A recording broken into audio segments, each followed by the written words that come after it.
If you're here, chances are you're here for sunsetting our work. This is just one of the learning collaboratives that we have, and it's a three-part series. This is the second session in this three-part series. So, sunsetting our work, community practice for grantees ending their term. And so we'll show you who's in the room, who joins us on an ongoing basis. But today's focus, session 2, is really going to focus in on telling your program story. And we have amazing facilitators and presenters who will be joining us today. So I'm excited to jump on in. For today's goals, by today, our hope is that you'll be able to share your story or find your story and be able to share it maybe in a different way. Maybe it'll be validated in what you've already been sharing, but either way, we want to highlight your impact and the legacy that you leave. We'll talk about and incorporate data and personal narratives to strengthen stakeholder engagement. It's all about those partnerships and trying to get folks invested in our BHSSA work.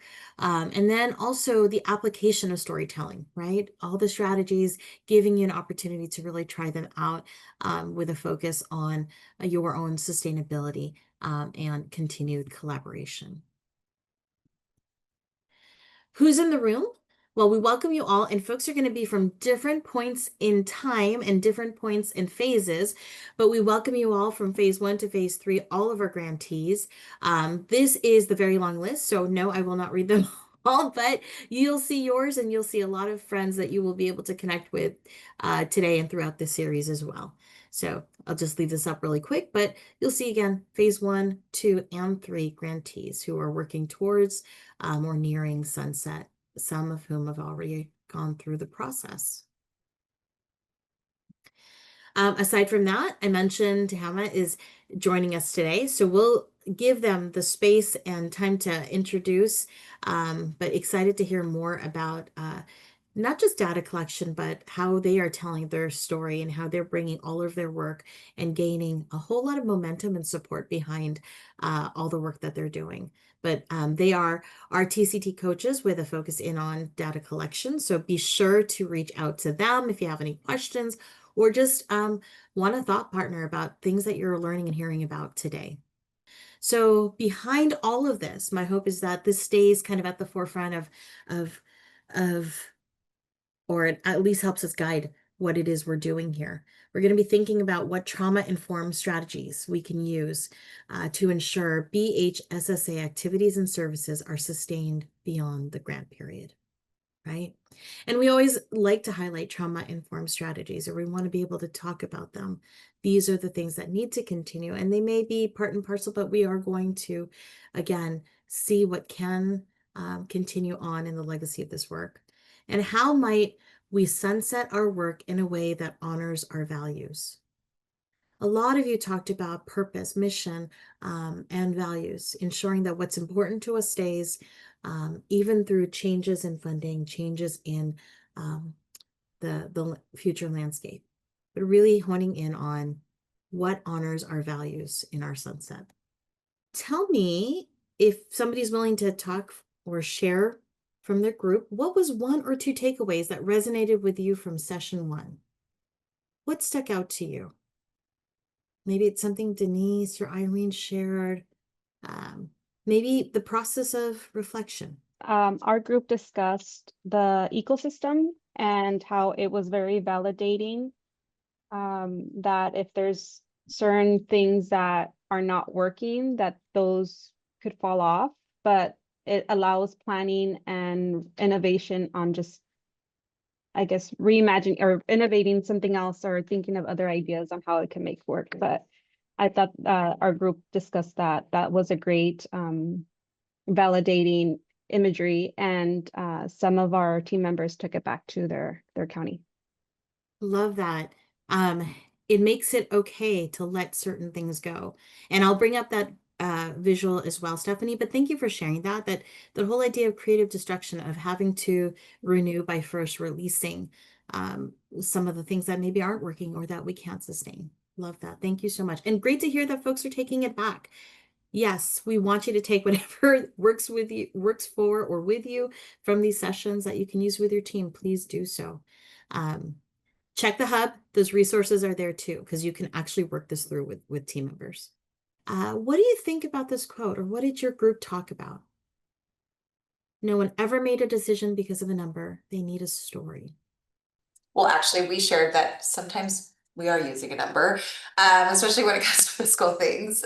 But reflecting on the round three kind of sunsetting work, and we operated a lot of wellness centers on school sites with that funding. And so as the sun sets, there's a kind of a warm handoff to the school districts or the school sites. And so the story of what's happened over the course of their existence is really important for those who are taking it on, the community that it serves, for the school district, the school boards to understand the importance behind sustaining it and continuing through the work that was established. So that story is really important there.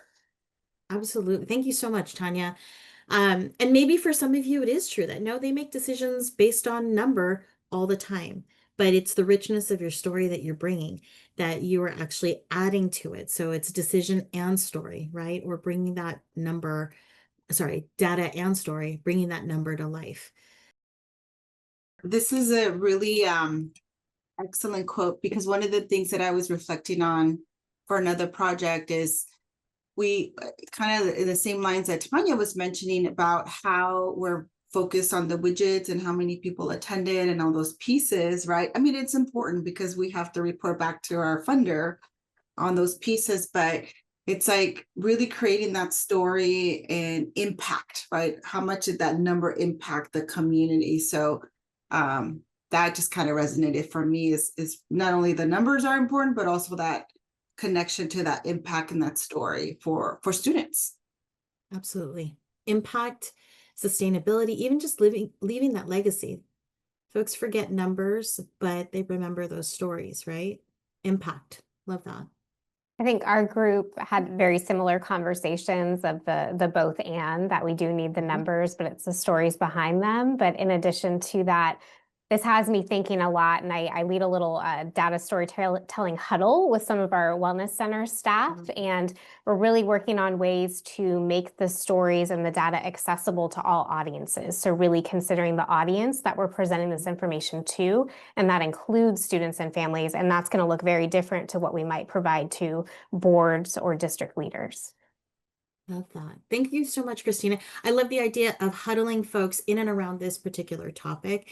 And so much of what you just shared too, I know will resonate, and Sarah and Janelle will also add to it too, about the audience and how to reach folks, all the different audiences that will hear these stories and have a stake in it, have the ability to invest in our programs and support our programs. Okay. Thank you so much. As we move forward, I mentioned that again on the hub there are those resources, but if you're wondering what the eco cycle that came up, what was that about? Here's your 30-second to 1 minute kind of reminder. But it is a way to look back at your programs and services. We specifically talked about not just programs and services, but also the relationships that we have, right? And we talked about the different areas that we might be in with these different activities and relationships. And so groups got together and actually assigned or thought about a particular activity and assigned it to a stage here. One of the stages was gestation, where even before funding, just trying to imagine what possibilities are out there, looking at options, right? Versus birthing, which is more of like, we've got the funding, we're starting out, we're trying to establish norms, protocols, procedures. And then we move into things like maturity. Some of you are with this or other programming are in that state of maturity where things are going, you have routine, we know what's expected. We've got kind of like the flow going from development, implementation to even just the evaluation pieces, like all of those things are coming together. The fourth stage is creative destruction that was mentioned by Stephanie earlier, which is really the sense of we have to look at things and what can we not continue? What needs to leave? What needs to stop so we can start anew, right? And move towards renewal. And it might be sustaining or starting up new activities.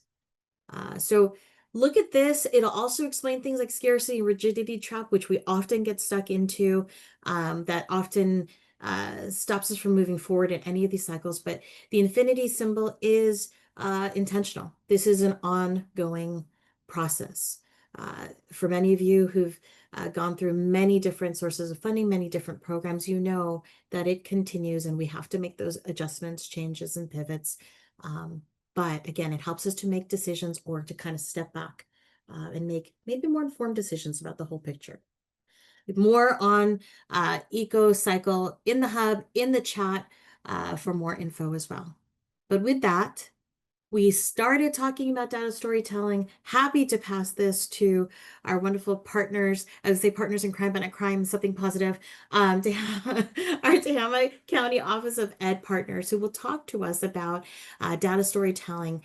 Not only share their story, but give you frameworks that you can take again and bring to your counties. So with that, welcome Janelle and Sarah. Thanks for being here. Good morning. Thank you. Good to see a lot of familiar faces. I am Sarah Smith. I am one of the assistant superintendents here at the Tehama County Department of Education and oversee our mental health and wellness teams. And I am Jonelle Amaker. I'm the director of our school mental health and wellness, and we're so pleased to be here with you today. So you guys like lofted us up perfectly in relation to our data storytelling and our journey as we look to sunsetting our BHSSA grants and then sunrising all of the other amazing work that we're doing and how do we sustain that. We talk about telling our story, and we have really leaned into this from the beginning in relation to it's not just about the numbers. And I heard that from Christina, maybe group one, and kind of just thematically. For those that we're in the work, we know that, but then it's also we have all of these responsibilities to these other factors, right? But so it's always been important for us to say, like, at the end of the day, what really makes that story memorable when folks look and see our data? And we have that opportunity. So we know that really is about moving it from just the numbers to that human connection, right? Bringing it into the space where folks can connect with it, that they can maybe see themselves in it. They can see their brothers or sisters, making it potentially relative to who they are, where they're walking, and how we're walking alongside them in the work. But also it's important for us within those frameworks that those frameworks really do provide opportunity for new perspectives, that we often are taking them on that journey from the beginning of an implementation to the end, and then kind of where do we want them to go moving forward.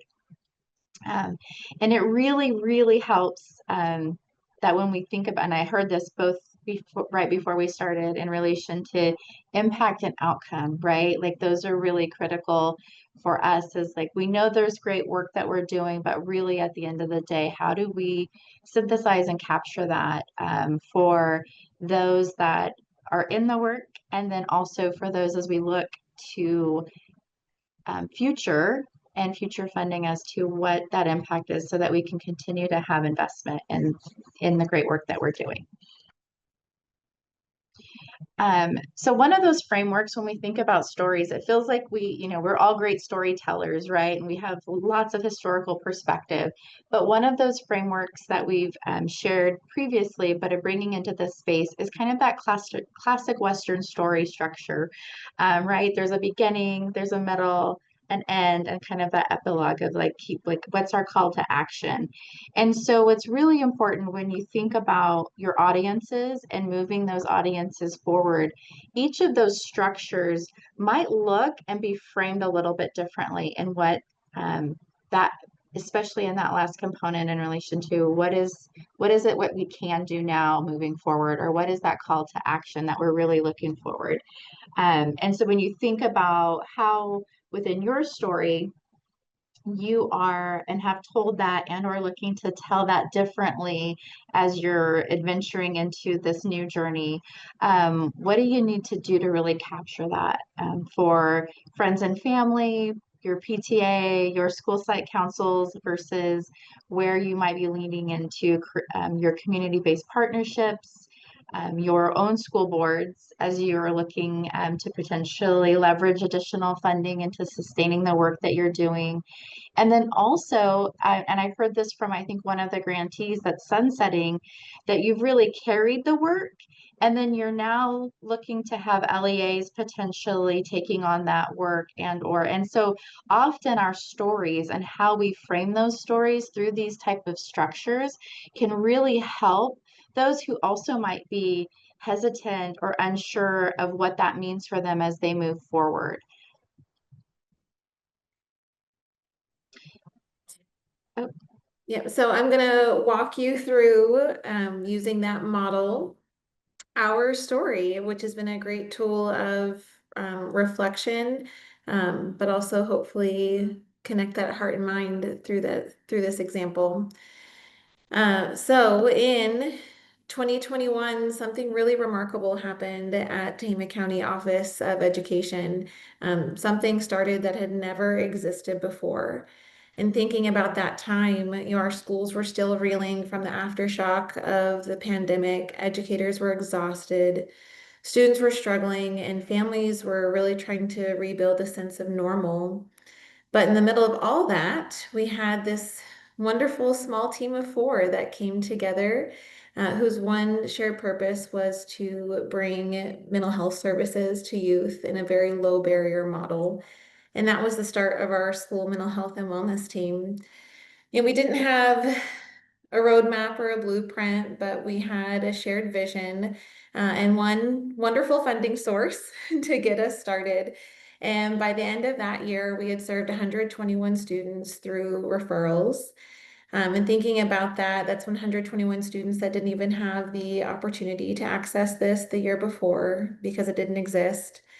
That was 121 PDSA cycles that we went through to try and figure out how to bring mental health services into schools through this model. And so we were really trying to learn what it meant to bring mental health services into rural places where stigma runs deep, where resources are far apart, and where isolation can make struggles feel larger than they really are. But what we saw in those early days really called us to stay committed and that we were doing something powerful, and we knew it was going to be possible. That commitment moving from year one to year two is something that we didn't realize how important that was, that commitment was as strong at the leadership level as it was at the frontline level. Because unfortunately, in year two, we were down to one staff member on the team. It was me. It's really hard to do something new, and it's hard to create this vision and have the people carrying it out, really see the big picture of what you're doing. And so in year two, we had a bit more of the framework, but really starting from scratch with our staff. And so that allowed us to think about the qualities in a clinician and mental health provider that we needed to really carry us through to the next level. So in 2022, started with myself, but we rose from the ashes and grew to a team of 6. This was our first time to conceptualize and add a behavior analyst to the team. And this was also our first year of adding wellness coaches, and they're called wellness behavior intervention technicians at our team. And at this point, we had no clue what this would turn into as far as the state support, but we knew it was a gap that we saw for students and also our capacity as a mental health team. That we needed someone in this position to provide skill-based supports to students, because if we were treating everything as a tier 3 individual clinician case, we'd already met our capacity at that point as a team. And so we knew we needed to think about our approach a little bit different. And so by the end of year 2, we had served 165 students. Trust was building in this time. We were starting to get calls from principals for specific individualized supports for their whole school staff, not just students. And so we were, on the ramp towards where we were wanting to go. In 2023, this is where things really began to take shape. In 2023, we had 6.5 staff, 411 student referrals, and at this point, we were up to 5 funding sources. And we had moved from a mindset of just responding to really being able to shape the type of services that we were bringing to our community and to start to integrate those feedback loops from our students and families and schools about what they wanted to see. You know, they were buying into this vision and wanted a voice in what it looked like. And so we were able to move it really from a pilot project to it being vital and integrated and asked for by schools.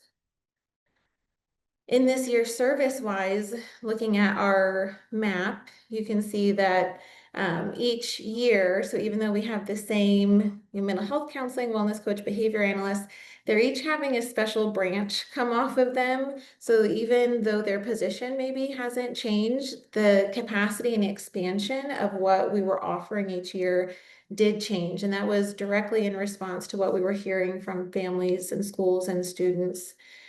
So in 23, we simply by reading our emails closely, we were able to participate in a pilot program for infant early childhood mental health consultation, which a lot of this, again, we never saw coming. This was, not a part of the original roadmap, but it was something that we saw that we needed to reach our 0 to 5 group in a way that we had not been. And this was an excellent segue to use staff that were already onboarded, had the right qualifications that could go through the training and support families and providers in a different way. Moving forward to 2024, we were fortunate enough to have our team expand again, this year being a team of 8. And serving 492 students and up to 9 funding sources. And this is where we really had to get intentional about braiding funds, aligning services, and really making sure that we were digging into our data to make sure that the right services were being marketed and provided to the specific populations that were needing them. And we also had enough data at this point to kind of reflect on populations that we were missing. And partners that we were missing as well. And so you'll see here the expansion that popped up on our screen is our Thrive program, which targets at promise youth, which is our justice involved and foster and homeless youth. And this is a population that we knew needed the service, but we weren't really seeing that the service was getting to them until much more chronic issues were happening. And so we wanted to partner with our probation department and start to figure out how can we work with these students early on with their involvement with law enforcement instead of waiting until they were in our court appointed school.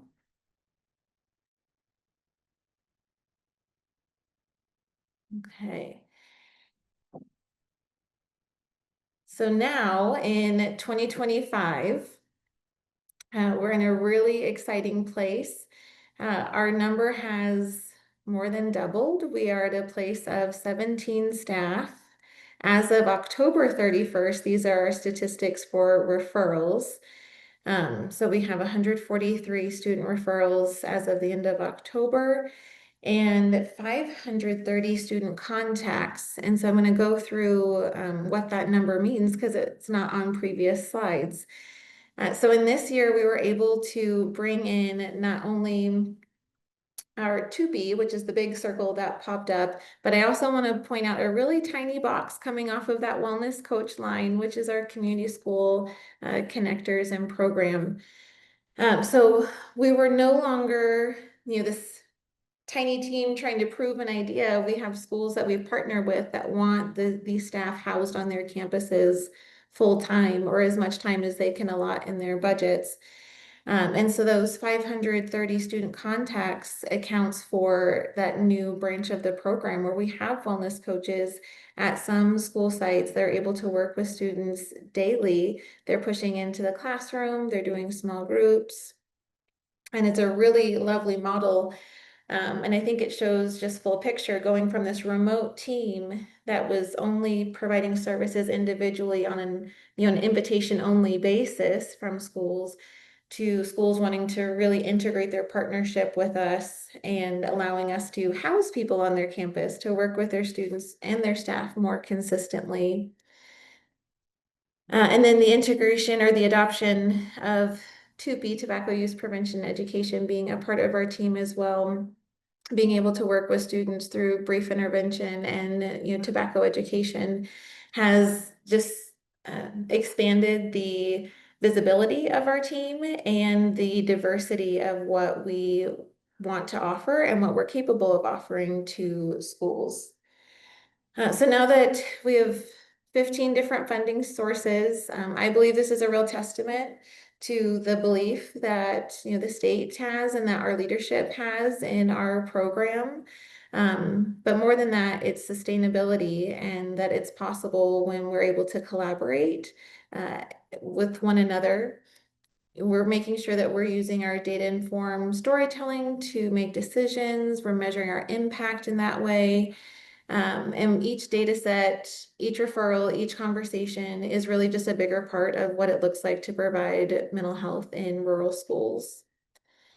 And so what I want us to think about in this is that our story in Tehama isn't completely unique. I like to think it's really special because it means a lot to me, but really it's not completely unique.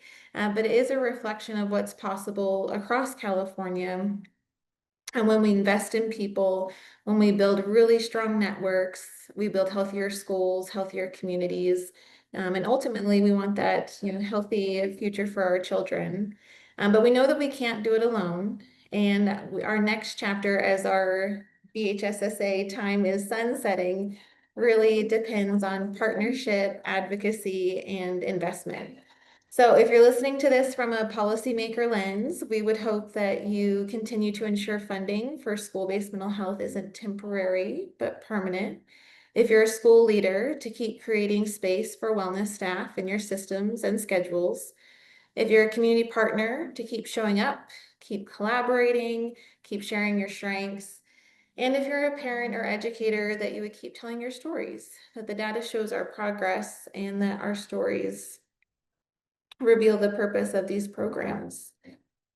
We believe that together we're telling a full story, a story of resilience, innovation, and rural redefining what is possible. And our beginning may have been small, just 4 people and 1 funding source. But today we're proof that vision, collaboration, and just a smidge of courage can really build a powerful tool that can change lives. And for us in Tehama, we're just getting started. So thank you for listening.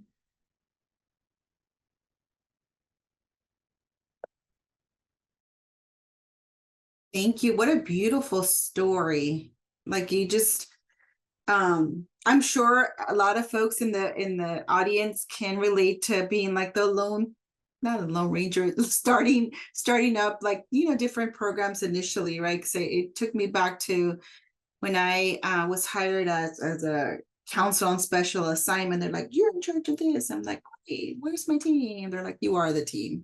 So it just reminded me of all of that. But just kind of curious to see if anybody has any questions or any ahas that just resonated with you from the story, from kind of the process from 2021 to now. I was also just going to highlight that through each of this time in our upcoming Peer Perspectives, issue 2, it's hot off the presses, as Tina said earlier to us.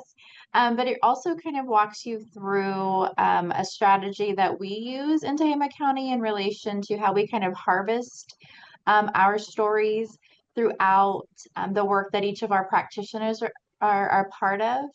And so please do take a peek at that. It's in the chat, but also you can find it on the hub. And it really talks about our bright spots and how to use that as a tool within your own systems and able to further tell your story and that sharing. This is the document here. It reiterates everything that Sarah and Janelle just shared. Just want to run you through it really quickly. Because as you mentioned, it has been one of the links as to where you are today and the growth that's happened from, I think you started 2021 or 2020 to today. One thing I want to highlight about this too, and I invite Sarah and Janelle if there's anything else you want to share. There are some specific examples that you pulled from your county about just the power of data and, again, the impact it's had on your programs and on the folks that you're serving, families as well as students. So please check out the story that's shared here and what they've done with it to again, from start to from those meetings. Christina mentioned about huddles, and I'm sure that you all here within TAMA have your huddles too. And so from the collection of all of these stories and what you've done with it is really remarkable. So walks you through the process. And it's pretty amazing when and kind of knowing your audience, but also when you're able to pair that quantitative data with that qualitative story that folks, so you can kind of give everyone in the room something, give them what they need, right? Take away from if they're a numbers person, they're like, yeah, I love that graph. Like, give me more of that. And I want to see and then when they want to hear this, you have folks that are just there and like, oh, I'm just feeling it and my heart is like connecting to it. And then when we can bridge that, it really just is it's just such a powerful way to kind of combine all of those components. And we have been very fortunate to work alongside our LEAs and continue. There is a commitment from our LEAs, as Janelle mentioned, to continue to allow us as a county office to do this work alongside them and in their schools and be a part of their tiered systems of support. And that really has been, I think about some of our early data points that we shared and just how robust we are now. And I'm very proud of our work and this work. But it is also, it is not lost on us in relation to the impact and that collective impact that we have been from back in 21, where we had a vision to be innovative in how we were going to do this. But then also seeing that the folks in our schools in this county really appreciate and highlight and they really respect the work that we're doing. And so we've been able to do that through data storytelling. Wonderful. Yeah, I think the last thing that I will share, doing a model like this that has the timeline and then the story kind of in the backdrop of it really is that depending on the audience, this the story could be different with the same set of data. If I were sitting with other me's that are running mental health programs, we could probably spend all day going through that chart, bubble by bubble, by line, because each of them has their own program, their own approach, their own, best practices underneath them. But really, when we're thinking about the overall growth of the program, really sticking to kind of the overarching themes, chunking it by year instead of granular program level, I think is important, but also a good use of time as well. That's a resource that I'm not going to have to recreate to go to a different meeting for a different purpose. It's something that can be, as long as you know the story and the data behind it, you can reuse the same tool in a number of different settings. Yeah, I love that too, because you can just easily update for next year, right? And add if there's an additional program or area that was added for that year. So I'm really curious about a lot of the different pieces that you put in here, especially the creativity around recreational therapy. I mean, truly, this work in our county office wasn't happening, as Janelle mentioned. And so it isn't lost on us without sharing, like, that is, the work we've been able to continue to do through the support and funding of the Commission for Behavioral Health. And so, but yes, that's hot off the presses also. This is our first full year of implementation on that. Yeah, that was going to be one of my questions too, is like, as you sunset this particular, sunset some of the areas, but what parts of it is going to continue, what's evolving, and you talked a little bit about that already. So the integration of the phase 4 is something that's going to continue in your work, or this chart that or your story, right? Yeah, with our strategic planning, there might be some of the square boxes that change, but just thinking about sustainability and what we've done really early on is making sure that they're aligned in ways that these services are going to live beyond the grant funding. The trust that we have built over the years, I think that is a huge responsibility that we hold as providers and as program navigators, is to make sure that we're not dangling something or getting, families and kids excited about something that is only going to terminate, at the time that the grant ends. And so a lot of this, our projection is that it's just going to continue to grow. Some of the squares might refine themselves, but the people in programming will carry on. Awesome. And then I have one final question is, what are you most hopeful about for the future of BHSSA work? Yeah, BHSSA has been really integral across the state, and so I would hope that it carries on and continues on, that our relationships will remain. I think there's a great communication pathway from frontline to state stakeholders to legislators through the BHSSA, and so I would hope that those remain intact and alive, and that we continue to work together even if we're not receiving direct funding one day. But if they put out more RFAs, we'll be applying. We've kind of talked about, and I'm looking at our TCT faces that are here, and just all of those components of program implementation, partnership, sustainability, collection of data. I think those relationships and those connectors that have happened through the BHSSA work, I think are really powerful. And, it's like the funding gets you there, but it doesn't keep you there, right? It's the persistence and the innovation and just the absolute relentless pursuit of the faces of the people that are right here and that are in our schools that keep it going. And so I just am hopeful that we all continue to lift each other, and that collective learning continues to happen.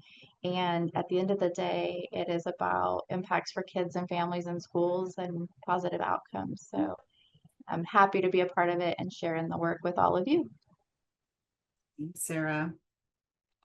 Awesome. And in the spirit of hopefulness and appreciation, we're actually going to jump into having a conversation together. First, we're going to do this together, and then we're going to come back and share it as a group. Thank you, Sarah and Janelle, for your beautiful story. Just really, like I said earlier, it impacted me in the way that, like you said, Janelle, like it's a unique to your county because you're so proud of the work. But there's also some resonation with other folks because this is some of the pieces that they're also integrating into their own community as well.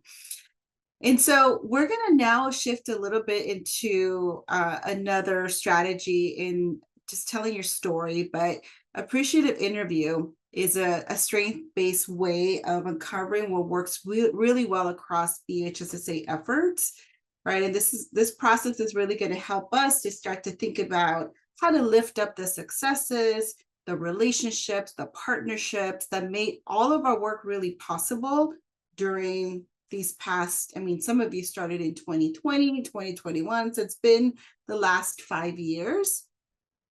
And the invitation is going to be that in just a second, Stephen's going to have us break out into breakout rooms and into pairs. And the first piece is that you're going with your partner, you're going to be sharing a story, right? That highlights the moment of success, pride, or positive change in your BSSA work, right? So since the last 5 years, I'm sure there's multiple stories that you can talk about, but you're just going to share one story, and it doesn't have to be perfect. It could be something that you can think about really quickly. As you're sharing the story, your partner is going to be listening for a few things, right? One is themes, right, that come up for you. And also, what made the success possible? Was it structure? Was it people? Who was involved in the process? What conditions really supported the success in the community, your school community? You're going to be sharing for about 8 to 10 minutes, and then we're going to come back and share out as a group and come up with like a different, kind of like a unified approach on how we continue to tell our story and what common themes or strengths that we see within our work. Yes, one of the conversations that we had was the value of partnerships, and it's not necessarily those that are directly engaged with BHSA. It's just the value of other community agencies and partners that we have, especially for those that are in rural, more agricultural, like we're spread out. So we have to really respect and value what each individual partner brings to the table. And we never know, like I think we've found that we tend to call on each other or rely or collaborate with each other one way or another. Maybe not directly through BHSA, but as we go along, it's we're all in and we all have one vision and one mission to make our communities better. Mm-hmm. And it's just finding that value in those other partnerships. So I think that was like one of our main conversations, even for those that are partner with San Diego County is completely different than Imperial County per se. But we value the resources that they bring, and then we try to adopt them in our smaller counties to see how we can make it work for us. So even just learning from other partners and other counties, other agencies, that collaborative work has also been the success, why our programs have been successful to this point. And there's been other smaller, even those conversations with superintendents, of course, those are super valuable, getting everybody on that shared vision and how we can fill in those gaps and how we could make BHSSA valuable, and also for sustainability. Some of the conversations that Martha and I had were training other staff that are not just for BHSSA for long-term sustainability, because there we're changing a culture and we're getting them on board with our vision. I love all of that. So peer partnerships, and then also that's one of the pieces that we're going to talk about in our next, their last session on training staff and people, right? Like how do we invest in the folks that are providing the work that are going to carry on this work as well. Any other themes that came up, or what made this additional pieces, what made this successful story successful? And I think just piggybacking on what Stephanie said, so I was with Stephanie during our meetings, and one of the things that we mentioned was the fact that, like, yes, including everybody's voice, right? So the work that she's doing includes the site's voice, like those, whether that be administration, making sure that everybody has a voice in this vision that we're trying to deliver and pass on through. But I did want to say, like, I felt similar to Jonelle, where it was, I guess I was getting flashbacks to like creating something from nothing, right? Where you're envisioning, okay, so how can we support all of these districts? How can we make sure that we are creating climates and in a culture where we're bringing in that mental health aspect and wellness and destigmatizing it as well. That so it was just nice to hear from you all. Thank you, Martha. And you're at Stanislaus, right? Yeah. Correct. Yeah. Anybody else? Any other aha or takeaways from either Tehama's story, your own story? I love this appreciative interview. You can use this and expand it to just reviewing some of the work that you've done and just really focusing on those successful pieces. And I can add that the actual like process in the chat so that you can kind of expand on it as well. We just kind of gave you a little bit of a preview and how to just put all of these pieces together and have your teams and your staff or school sites really think about what's been working, right? What's been working here for us, what it made it successful, and how do you continue on the next steps for the work that you're doing. And then also, as you think about sunsetting, we had you reflect a lot today, storytelling and reflecting.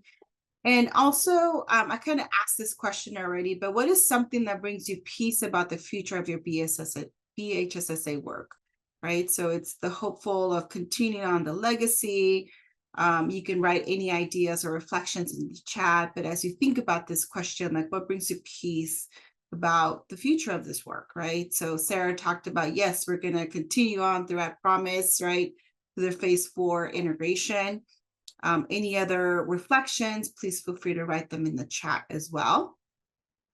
These are some of our upcoming programming. In December, we have our youth suicide prevention and postvention train or session where Tina and I are going to share some of the lessons learned in the youth suicide prevention and postvention initiative. So it's going to be a really cool session where we're going to talk about 2 integrated models that we developed for the state and how you can actually integrate it into your BHSSA work as well. And then also we're welcoming you to attend the December quarterly collaborative call, which is scheduled for December 3rd. And again, our last session for the Sunsetting Our Work will be held on November 20th, where we're going to talk about how to sustain and transition the work. And also these are, visit the hub because all of this information is also listed in there as well. But these are some upcoming statewide events that you might already be registered for, but this is an upcoming piece. One of the areas, the California School-Based Health Alliance is one of our partners. So that's going to be held in April as well. So that's upcoming information for you. And that concludes our session for today. So people don't remember all the facts. They don't remember all the numbers, but they remember the story. And so thank you for all the work that you're doing, and we'll see you on November 20th.